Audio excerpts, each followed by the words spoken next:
Before we begin, let's start with the basics of playing a turn in Tools and Titans. So how does one play Tools and Titans? Easy. Draw your cards, Charge your energy, build your field, act with your powers, clash with your titans. end your turn. 6 steps, 1 epic battle. All right, another spark and another build. Welcome to the fold, Forgers. Today we're tackling something big, or maybe something insidiously small. We're going beyond the massive, world-breaking Rustborn Titans. We're going deeper. We are. Today, we arrive at the final, most insidious layer of the Rustborn faction, the Fractured 10. These are the corrupted minor Rustborn Titans, and each one is a blighted perversion of subtlety, creativity, and nuanced mastery. That's a key distinction. We've talked about the raw power of the Trinity, the apocalyptic force of the Quintrinity. They are hurricanes and earthquakes. The Fractured 10 are different. They are the rust that gets in the mind. They represent the deepest infection of precision, targeting the very foundation of cleverness, memory, and meaning itself. Exactly. Think of them as agents of quiet entropy. They don't just smash your tools or conquer zones on the board. They use psychic rust, subliminal sabotage, and paradox corruption. Their goal is to unravel your logic as a player, to make you doubt your own strategy. They twist the game's most esoteric mechanics from the inside out. So let's get into it. Who exactly are the Fractured 10? They are the rust-born reflections of the Denizen of 10. Players who love those subtle, tricky decks will know the Denizens. They are the masters of niche trades. Skills like glyph making, salvage operations, illusion craft, even timecraft and signal play. The kind of skills that win a game through finesse, not brute force. So the Fractured 10 are their corrupted mirrors. Their names alone tell the story. Scarfel, Ruinthief, Snarvielle, Fraytick, Smokellej, Vaultmire, Fretwake, Gravvex, Dravure, and Noctavane. Each one is designed to corrupt the invisible layers that make the game work. It's not about your Titan's attack power. It's about your memory, your intuition, your ability to see patterns, and your understanding of the narrative logic of a match. So what do they represent thematically? It's more than just being the bad guy version. Oh, much more. First, they represent the corruption of soft power and abstract mastery. It's this terrifying idea that even the most subtle and brilliant concepts can rot from within. It's a collapse of nuance, a world where cleverness becomes a liability. Instead of elegant glyphs that create powerful effects, you get corrupted code that makes your own cards backfire. Instead of scent-based intuition that lets you predict an opponent's move, you get gas-triggered panic that forces you into bad plays. All 10 were once agents of refined, clever strategies. Now, they're just baits of confusion. They are designed to create signal loops and self-erasing recursion. It's the quiet failure that creeps into your strategy and rewires it from within. They are the Rustborn's psychological shadow force. So where did these things even come from? They have a fascinating origin story, born from a lore event called the Echo Spasm Crisis. The Weave, the game's source of power, has delicate zones. Think of them as memory fields, temporal shrines, illusion sanctums. The places where these subtle powers originate. Precisely. And these zones became unstable because the Mythborn and Minor Titans, in their quest for more power and knowledge, were overusing a mechanic called echo recursion. They were creating copies of copies, and the signal began to degrade. Like a metaphysical photocopy losing its resolution. And when these corrupted echoes passed through the weave multiple times, they began to fracture. The Rustborn, ever the opportunists, capitalized on this instability. They poured their corrupting influence into these cracks in reality. They created 10 trait-inverted titans designed specifically to counter, undo, or bait their counterparts, the Denizen of 10. It's a lot to take in. It helps to remember that under all this psychological warfare, the core of the game is still that turn structure.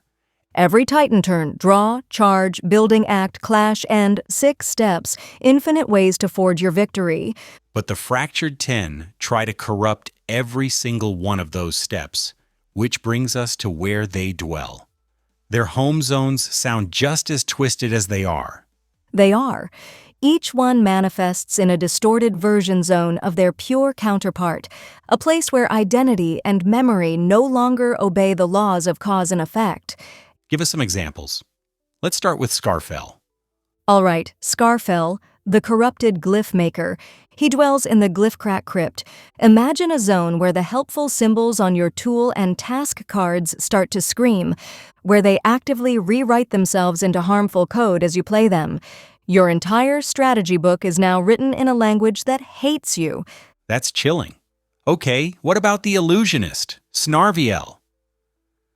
Snarvielle lurks in the Tangled Veil channel. Here, illusion threads don't just trick you, they feed your paranoia. The game state itself becomes an unreliable narrator. You start to second-guess every card you draw, every move you make. It's a zone that attacks your confidence. And you mentioned a time twister, Fraytick. Fraytick's Rust Clock Repeater. This zone is a nightmare for combo players. Time itself echoes out of sync and then violently snaps back. An effect that should happen now might be delayed 2 turns. An ability you used last turn might suddenly happen again, but with a corrupted target. It makes planning impossible. These aren't just battlefields, they're mental mines. Stepping into one means you have to think wrong until you lose. So, from a game design perspective, why do they matter? What's their function? Functionally, they're brilliant. They expand the Rustborn design space into archetypes like stealth, bait, illusion, and recursion. They finally give Rustborn players the tools to weaponize subtlety. So you're not just fighting strength with strength. You can punish decks that are built on being clever, on precise recursion, or on remembering what's in the discard pile. Exactly. They create these wonderfully unpredictable game states. They force players to react emotionally, not just mechanically. In the player versus environment campaigns, they serve as trickster bosses, sealed gatekeepers, or timeline-shattering encounters. They offer Rustborn players a trickster archetype that corrupts the clever, not just the strong. So let's get into the nitty-gritty. How do they actually operate in the game? They have a set of core systems unique to them. Let's start with that mechanic you mentioned, Glyphbreak from Scarfel. With Glyphbreak, he can cause any glyph-encoded task or tool card to misfire, or even completely reverse its effect. Imagine a glyph meant to grant your Titan a defensive shield, suddenly dealing it damage instead. It turns your best-laid plans into self-sabotage. Nasty. What about Ruinthief's Scavenge Parasites? This one preys on decks that use their junkyard as a resource. Ruinthief attaches these parasitic effects to cards in the opponent's discard pile. The more they discard or recur from their junkyard, the more these parasites activate, draining resources, damaging their Titan, or even exiling key cards from their pile permanently. It turns their own graveyard against them. Okay, let's walk through the illusion mechanic. The false reveal system. Right. This is used by Snarvielle and Smokellej. Imagine Snarvielle is on the field. Her ability triggers. The game log says, your opponent reveals the top 3 cards of their deck. And you see 3 low-cost, non-threatening tool cards. You think, okay, I'm safe for a turn. I can build my board. Exactly. So you commit your resources. You play your big, expensive Titan. You feel safe. And then the trap springs. The revealed cards were a complete illusion.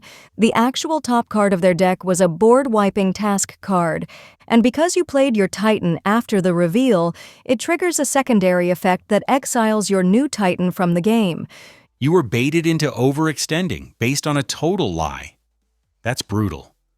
Let's look at another individual profile, Noctavane. Noctavane is the corrupted form of Zinthari, a Titan who mastered scent-based intuition. Zinthari's mechanics rewarded you for correctly predicting your opponent's next move. It let you trust your gut. And Noctavane? Noctavane corrupts that into scent anxiety. He makes your gut a traitor. He uses Neuro-Scent Traps, cards with triggers based on emotion-linked actions.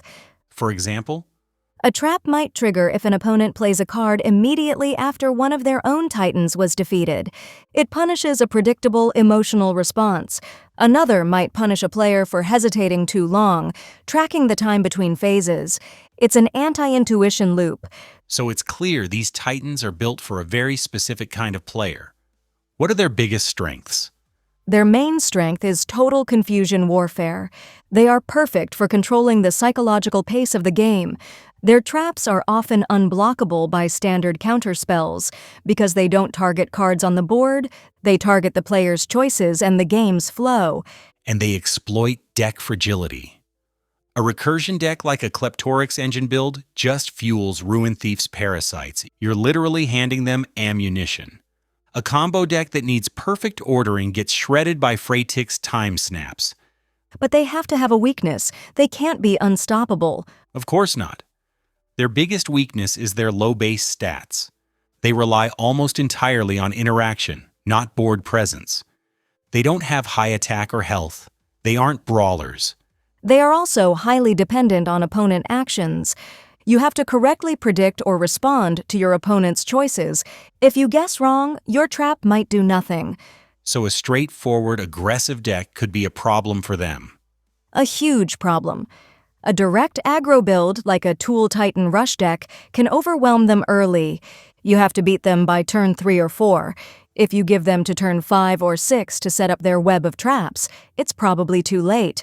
They also require a very informed pilot. The skill floor is high. You need deep knowledge of phase control, bait timing, and your opponent's likely strategies. Finally, let's talk about their story. What is their narrative function in the larger lore of Tools and Titans? In the lore, they have some incredible story arcs, with names like the Paradox Gutter and Chrono Collapse. But their real function is symbolic. They represent rust, not as metal rot, but as mental collapse. They embody the loss of precision, intent, and clarity. It's the horror of cleverness turning inward and consuming itself.